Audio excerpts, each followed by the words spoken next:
Hello दोस्तों, आप सभी लोग कैसे हैं। उम्मीद करते हैं आप सभी लोग अच्छे होंगे।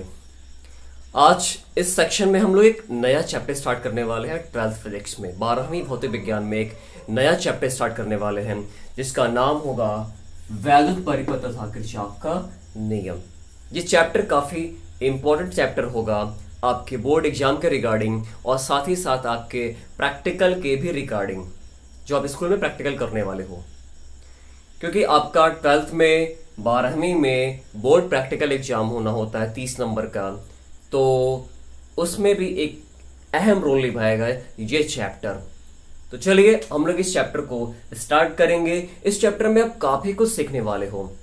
मीन्स इलेक्ट्रिक सर्किट क्या है, सेल क्या है, सेल से रिलेटेड अलग अलग पैरामीटर्स क्या है, सेल का कॉम्बिनेशन क्या है, संयोजन क्या है, इसके बारे में आप जानोगे। साथ ही साथ आपका आएगा वैद्युत परिपथ से यानी इलेक्ट्रिक सर्किट से रिलेटेड नियम, जिसको हम लोग बोलते हैं किरचॉफ का नियम। दो नियम होगा, केवीएल एंड फिर केसीएल। उसके बाद आपको जानने को मिलेगा वेटस्टोन सेतु यानी वेटस्टोन ब्रिज, जिसपे आधारित एक आपको प्रैक्टिकल इंस्ट्रूमेंट यानी प्रैक्टिकल ऑपरेटर्स के बारे में भी पढ़ना है, जिसको बोलते हैं मीटर सेतु। इससे भी रिलेटेड आपको प्रैक्टिकल यानी कि स्कूल में प्रैक्टिकल करना होगा। फिर आफ्टर दैट आपको पोटेंशियोमीटर की मीन्स विभवमापी क्या है, इसका सिद्धांत क्या है, कैसे ये काम करता है और इसका एप्लीकेशन क्या है, मीन्स इसका आप किस तरीके से यूज करते हो। तो इस पे भी आपको प्रैक्टिकल करना होगा और काफी अच्छे अच्छे न्यूमेरिकल केवीएल और केसीएल पे आपको देखने को मिलेंगे। तो चलिए स्टार्ट करते हैं और हम लोग हर एक चीज को बिल्कुल इजी वे में सीखेंगे। सिखाने की जिम्मेदारी मेरी है। हर एक सेक्शन को आप अच्छे से देखोगे और समझ पाओगे। तो चलिए जी, यानी electric circuit and Kirchhoff's law.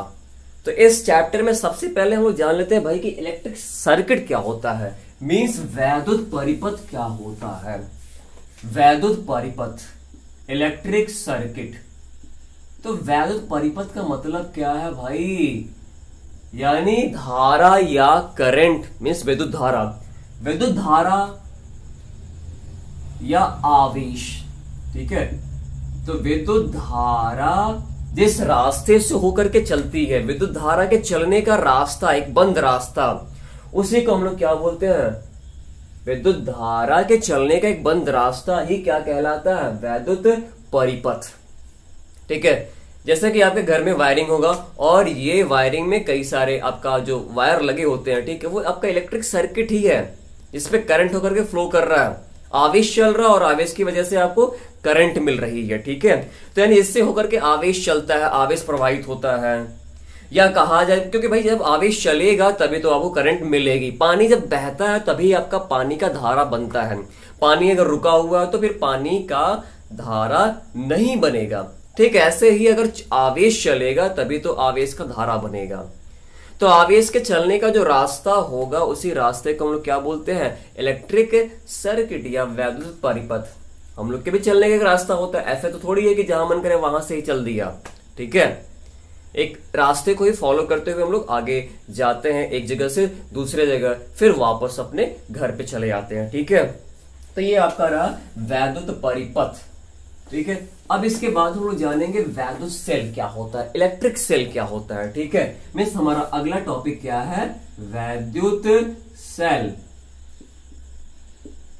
क्योंकि भाई इलेक्ट्रिक सर्किट को यही ड्राइव करता है, पावर देने का काम करेगा। ठीक है, तो वैद्युत सेल क्या है, यानी वैद्युत परिपथ में आवेश प्रवाह को बनाए रखता है, आवेश प्रवाह को बनाए रखता है।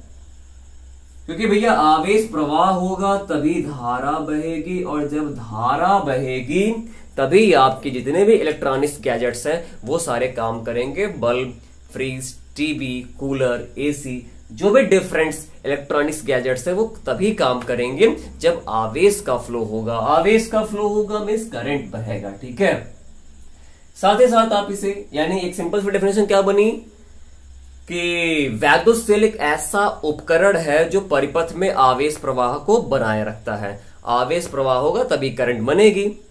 या दूसरा हम कह सकते हैं कि ये क्या करता है, किसी भी कंडक्टर के क्रॉस यानी किसी भी चालक के सिरे पर क्या करता है, वैद्युत विभवांतर उत्पन्न करता है। क्या उत्पन्न करता है, वैद्युत विभवांतर उत्पन्न करता है, जिसके वजह से आवेश चलेंगे। और आवेश चलेंगे, देखो पानी बहने के लिए क्या होना चाहिए, लेवल में अंतर। एक जगह पानी ज्यादा और एक जगह पानी क्या होना चाहिए, कम होना चाहिए, तभी पानी का फ्लो हाई से लो की तरफ होता है। अगर पानी का लेवल बराबर है, लेवल में अंतर नहीं है, तो फिर पानी आपका फ्लो नहीं करेगा। ठीक ऐसे ही तो पानी वाले केस में हम लोग क्या बोल रहे हैं, लेवल में अंतर, और आवेश वाले केस में क्या बोलेंगे, लेवल में अंतर ना बोल के विभवांतर बोलेंगे। तो भैया विभवांतर होगा तभी आवेश प्रवाह होगा, और आवेश प्रवाह होगा तभी धारा बहेगी।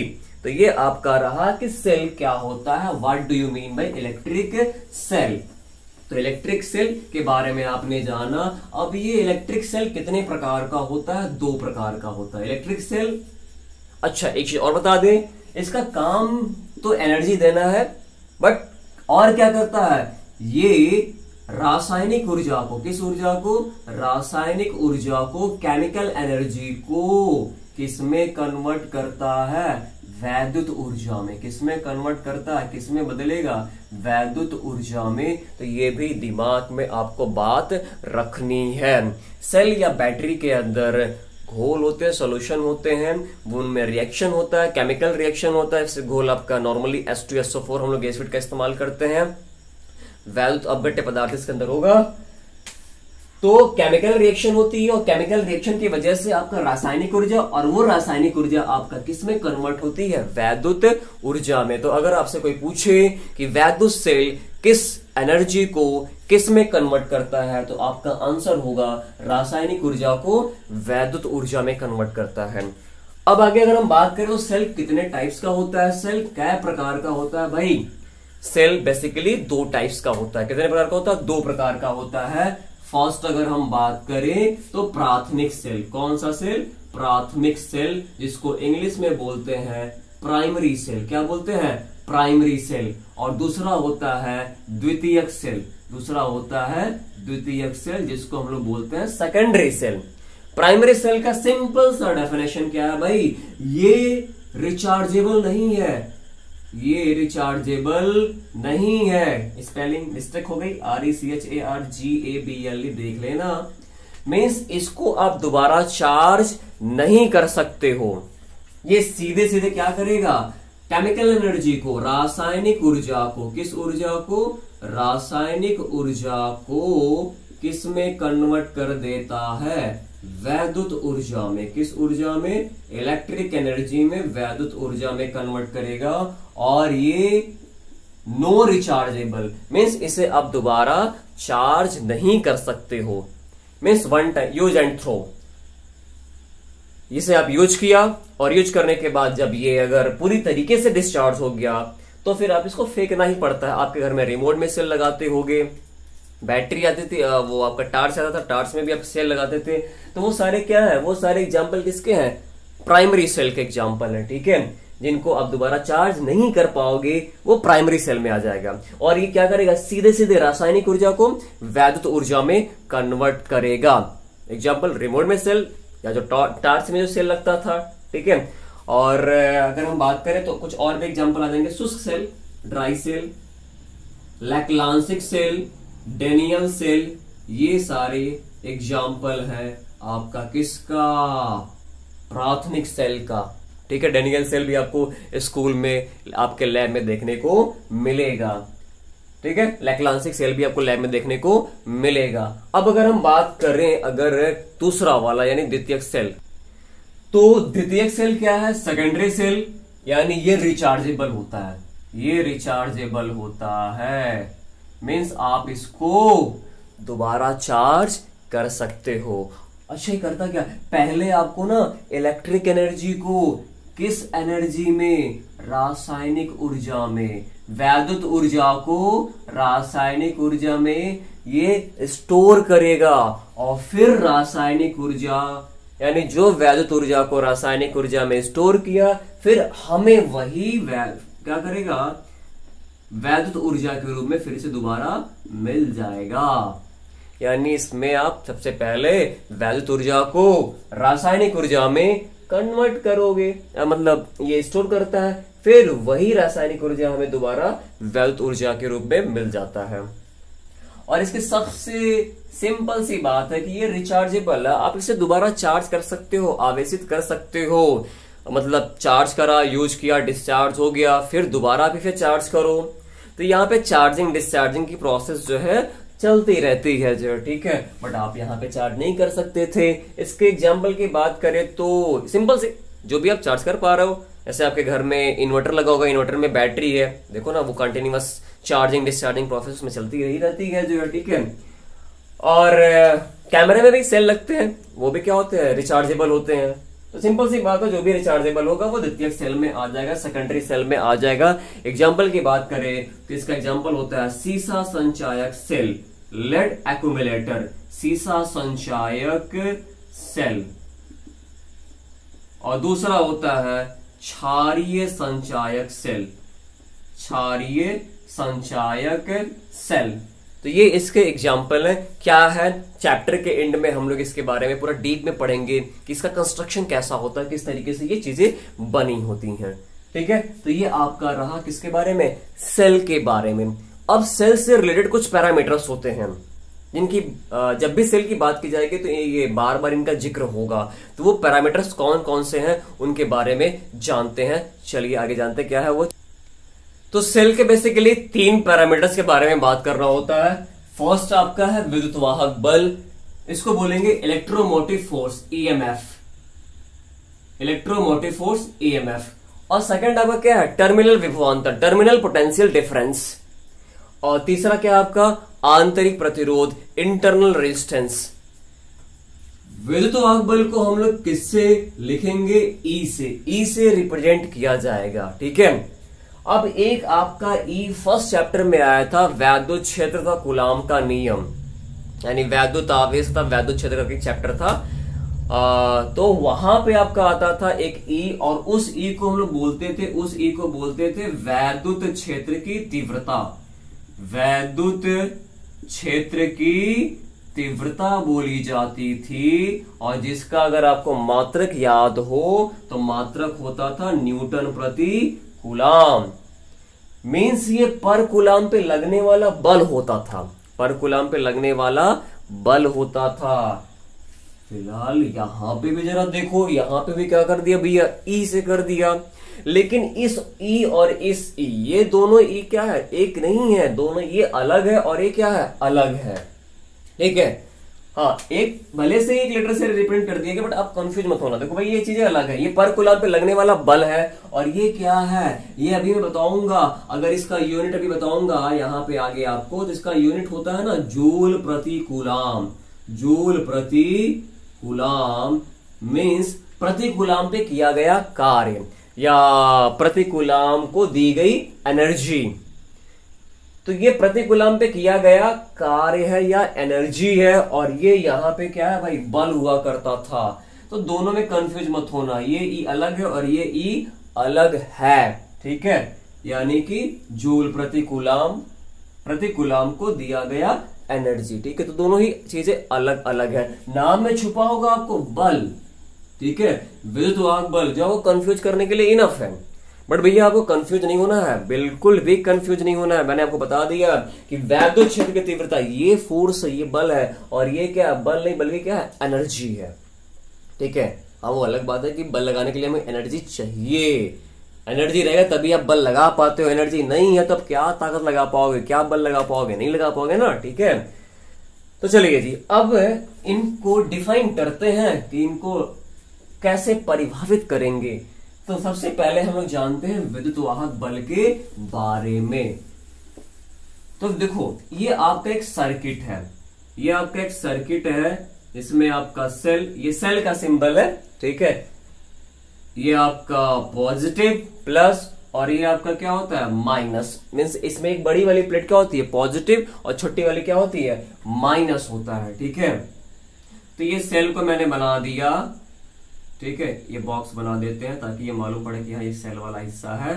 और ये जो मैंने बाहर जो बनाया, ये आपका सर्किट का जो बाहर वाला हिस्सा है, बाहर वाला, ठीक है, ये सर्किट का बाहर वाला हिस्सा हो गया,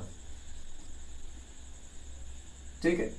तो डेफिनेशन क्या बनता है कि एकांक आवेश को सेल सहित पूरे परिपथ में ले जाने में किया गया कार्य या सेल द्वारा दी गई ऊर्जा को क्या बोलते हैं? विद्युत वाहक बल। क्या बोला? मींस एकांक आवेश को कहां पे? सेल के अंदर, अंदर प्लस सेल, ये जो सर्किट में बाहर।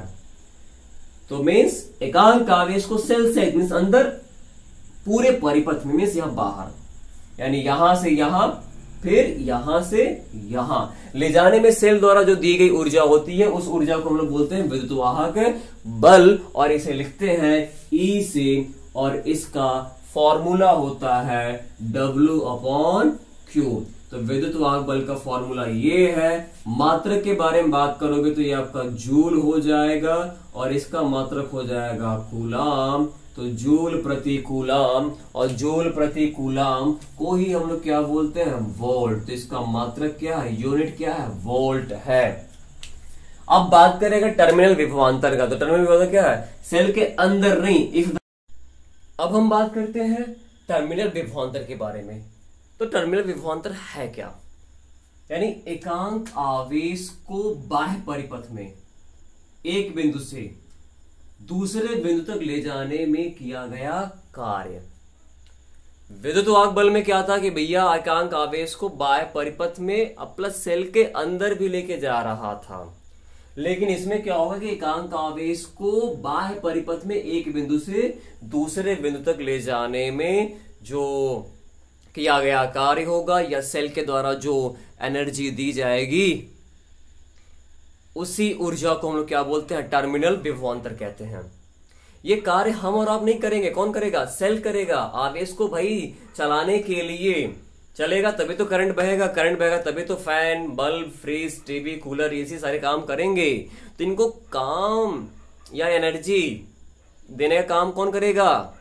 सेल करेगा, ठीक है। तो ये आपका रहा टर्मिनल विभवांतर। और टर्मिनल विभवांतर की जो अगर एक्सप्रेशन करें मैथमेटिकल फॉर्मूला के बारे में अगर हम बात करें तो इसका होगा, पहली बात तो भी से लिखेंगे। किससे लिखेंगे? भी से, एक मिनट, हाँ, V से लिखेंगे। और फॉर्मूला क्या होगा? W/Q।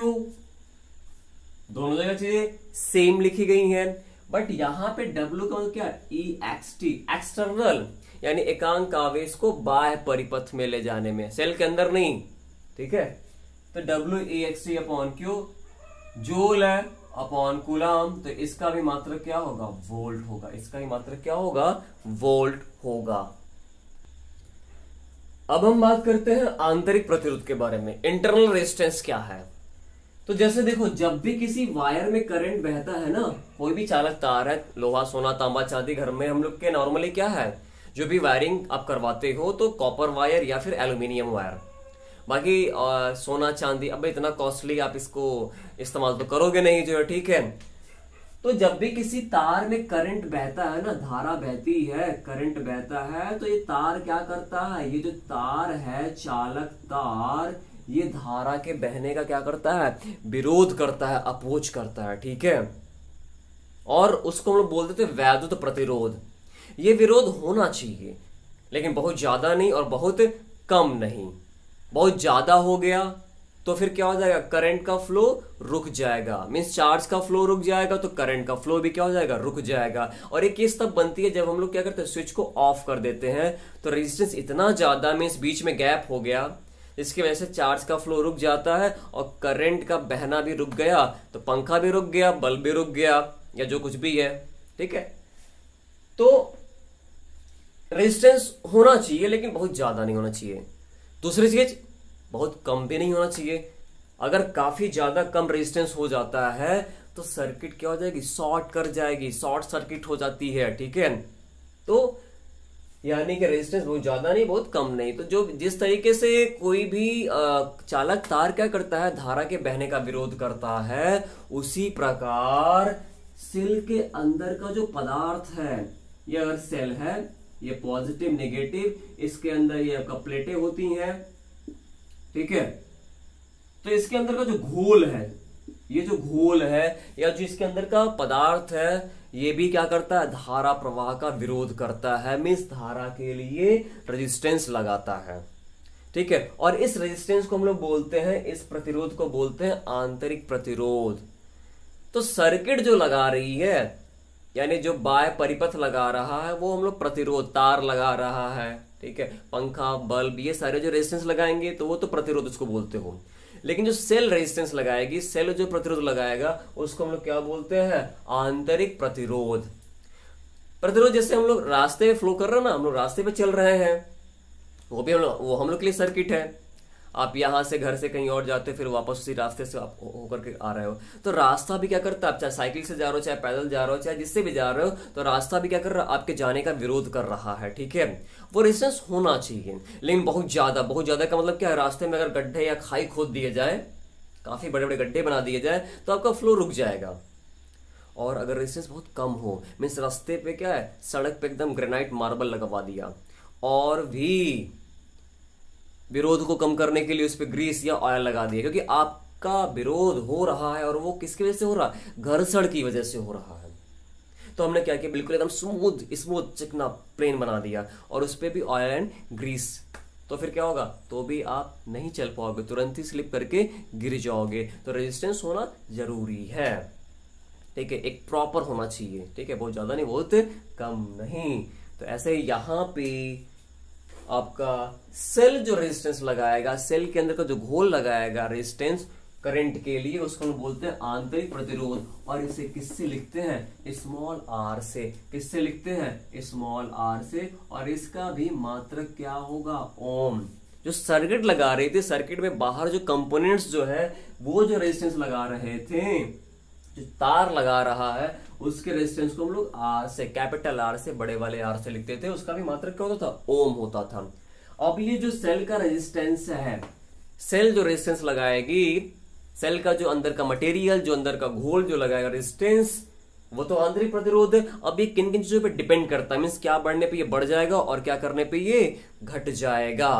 तो जरा देखिए, ये आपका सेल है, ये आपका सेल है, ये पॉजिटिव टर्मिनल मान लो अगर है, और एक क्या नेगेटिव टर्मिनल। इसमें दो प्लेटें होती हैं, एक प्लेट ये हो गया और एक प्लेट आपका ये हो गया, ठीक है।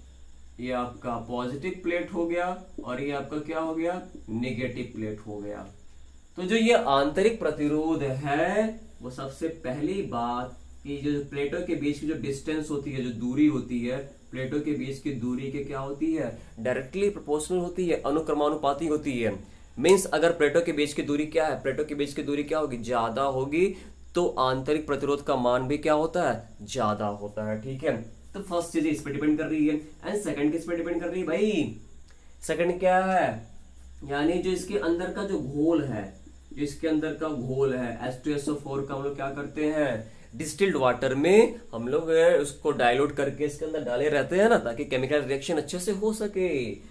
तो दूसरी चीज ये जो है कि यानी ये सांद्रता पे भी डिपेंड करता है, जो इसके अंदर का घोल है उसकी कंसंट्रेशन पे भी डिपेंड करता है। जितना ज्यादा सांद्र होगा, जितना ज्यादा गाढ़ा, सांद्र का मतलब क्या है, गाढ़ा। चीनी पानी का सोल्यूशन है, अगर चीनी की मात्रा कम, पानी की मात्रा ज्यादा, तो बोलते हो कि हल्का है, और चीनी बढ़ा दो, डाल दो पूरा बढ़िया फिर चीनी जो है, ठीक है, तो चीनी पानी का शरबत का गाढ़ा हो जाएगा। और गाढ़ा को साइंस की भाषा में बोलते हैं सांद्र यानी कंसंट्रेट, और हल्का को बोलते हैं डाइल्यूट यानी कि तनु, ठीक है। जैसे आप कुछ लोग दूध को भी डाइल्यूट करने का काम करते होगे, पानी मिला मिला के जो है, ठीक है।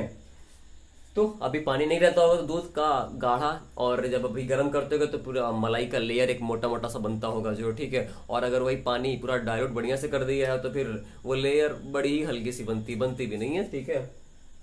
तो दूसरी चीजें क्या है, यानी कि ये जो घोल है उसकी सांद्रता पे भी डिपेंड करेगा। मीन जितना ज्यादा वो गाढ़ा होगा, रेजिस्टेंस क्या करेगा, बढ़ता चला जाएगा। इंटरनल रेजिस्टेंस यानी सेल की जो रेजिस्टेंस है, आंतरिक प्रतिरोध है, वो क्या करेगी, बढ़ती चली जाएगी। एंड फिर बात करें थर्ड पॉइंट, क्या है कि ये जो सेल के अंदर डूबा हुआ, प्लेट का डूबा हुआ जो एरिया है, प्लेट का जो डूबा हुआ एरिया है उसके क्या होता है, व्युत्क्रमानुपाती होता है। उसके क्या होता है, व्युत्क्रमानुपाती। मीन्स ज्यादा से ज्यादा एरिया अगर डूबा रहेगा प्लेट का तो रिएक्शन अच्छे से होगा भाई। तो अगर ज्यादा एरिया डूबा है तो रेजिस्टेंस क्या हो जाएगा, कम हो जाएगा। और अगर कम एरिया डूबा है, कम एरिया डूबा है, थोड़ा सा ही एरिया अगर डूबा है, इतना कम डूबा रहेगा, रेजिस्टेंस क्या होगा, उतना ही ज्यादा होगा। तो ये अभी हम लोगों ने जाना कि इलेक्ट्रिक सेल क्या है, कितने टाइप्स का है, इससे रिलेटेड कौन कौन से पैरामीटर्स है। एक तो आपका विद्युत वाहक बल आ गया, दूसरा टर्मिनल विभवांतर आ गया, एंड फिर थर्ड आपका इंटरनल रेजिस्टेंस आ गया, आंतरिक प्रतिरोध आ गया। ठीक है, अब हम लोग आगे बात करने वाले हैं कि ये जो पैरामीटर्स आए इनमें रिलेशन क्या होता है, संबंध क्या होता है। ठीक है, तो चलिए उसके बारे में हम लोग जानते हैं। तो इन पैरामीटर्स के बीच में जो रिलेशन होगा इसको हम लोग अगले सेक्शन में कवर करेंगे। आज की क्लास में बस इतना ही। अगर आप लोगों को क्लास अच्छी लगी होगी तो आप अपने अन्य साथियों को भी शेयर कर देंगे, और अगर आप चैनल पे नए होंगे तो सब्सक्राइब भी कर दीजिएगा अगर आपको अच्छा लगे तो। ठीक है, और आप कुछ कमेंट्स में भी हमें लिख सकते हो। आपको जो भी डाउट हो मैं कोशिश करूंगा कि आपके उस डाउट को दूर किया जाए, और हम लोग इस चैप्टर को आगे फिर कंटिन्यू करेंगे। ठीक है, तब तक के लिए शुभ रात्रि। मिलते हैं कल वाली क्लास में, और सीखते रहिए, हंसते रहिए, मुस्कुराते रहिए, और ढेर सारा आप सभी लोगों को स्नेह और प्यार मेरी तरफ से। शुभ रात्रि। Have a nice dream.